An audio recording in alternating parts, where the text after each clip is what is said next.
ha leddi Cameroon cappande jowi e jowi on himbe soyi yonki temed e jowi cappande joweɗiɗi e jowi on nawniɓe e sappo e nayi taweteɓe ha nder jamɗe ɗo bononda ko waɗama ha do'ugo jirgiwa umminga daga berniwol Yaoundé yahango berniwol Douala ha deydey nokkure wietende Ezeka lawol hakkunde Yaoundé e Douala laati caɗɗum masin ɗuɗoral himɓe ha jirgi waɗama be sababu yibbugo katarkowa gonga tawetenga ha lawol mapindiwol ngol motaji hakkunde Yaoundé e Douala ha deydey kilometaji cappande joweego e joweetati be Bumnyebel jemmare alhamisa yahango jumɓare amma ɗum andinay ha jotta to ɗum ɗuɗoral himɓe ha nder jirgi majum ko bo ɗum hunde feere wonde ha ko larani jamɗe ɗume on laati sababu do'ugo jirgi majum wakilijo mo suklani boliɗe ha lesdi Cameroon biyeteɗo Issa Chiroma Bakary andini dawla lesdi Cameroon ɗo waɗa bawal muɗum fu ngam aynugo nawniɓe ha nokkure nde e nden bo o tori muñal ha iyaluji ɓe soyiɓe yonki maɓɓe ha nokkure ndeɗo.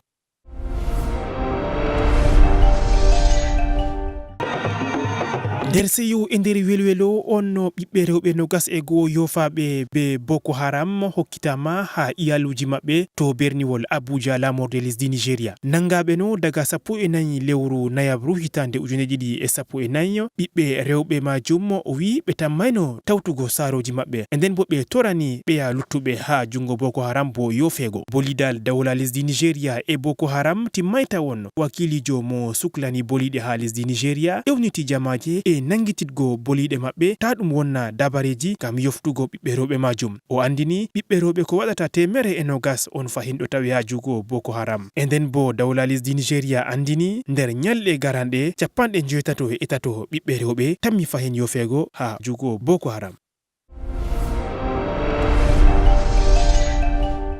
Ardiɗo lesdi RCA Archange Faustin Touadéra ewniti ɓiɓɓe lesdi ndi ha nardal e jonde jam ewnandu ndu waɗama ɓawo bononda ko waɗama ha nokkure wietende Kaga Bandoro gal jiha woyla lesdi RCA himɓe ko waɗata 50 maynama ɗo man ha nokkure nde ko ɗum hawti himɓe doggiɓe ɓillaji ha nokkuje goɗɗe ardiɗo lesdi RCA wi yafotirgo e joɗiɗitgo wala hunde feere wonde ko lornata jonde jam ha lesdi ndi ha ɗo ummatore ko ɓurata ujuneje on soyi nokkuje maɓɓe sojen ɓe kawtal lesɗe duniyaru oni ɓeddi ɗuɗoral maɓɓe ha nokkure nde ngam aynugo ummatore nde e nden bo koytingo warugo nyamande be wallititgo kawtal lesɗe duniyaru.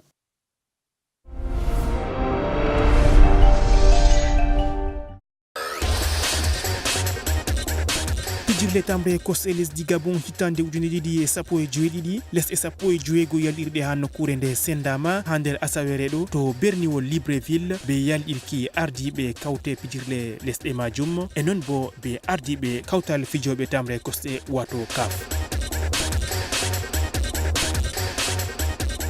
ha yebre arandere ɗo tawe lesdi Gabon leddi Burkina Faso leddi Cameroon e non bo leddi Guinée Bissau. yebre ɗiɗabre ɗo hawti lesɗe Afrika woylari bakin keɓe 50 lesdi Algérie e leddi Tunisia hawtade e leddi Sénégal e Zimbabwe. ha yebre tatabre ɗo tawe leddi Côte d'Ivoire leddi Congo démocratique leddi Maroc e lesdi Togo. ɓawo sonde yalɗirki bakin pijirle ɗiɗi lesdi Misra ɗo tawe ha yebre nayabre hawtade e lesdi Ghana lesdi Mali e lesdi Uganda pijirle majum tammi waɗego daga 14 lewru aranderu ha yahango 5 lewru ɗiɗabru hitande 2017.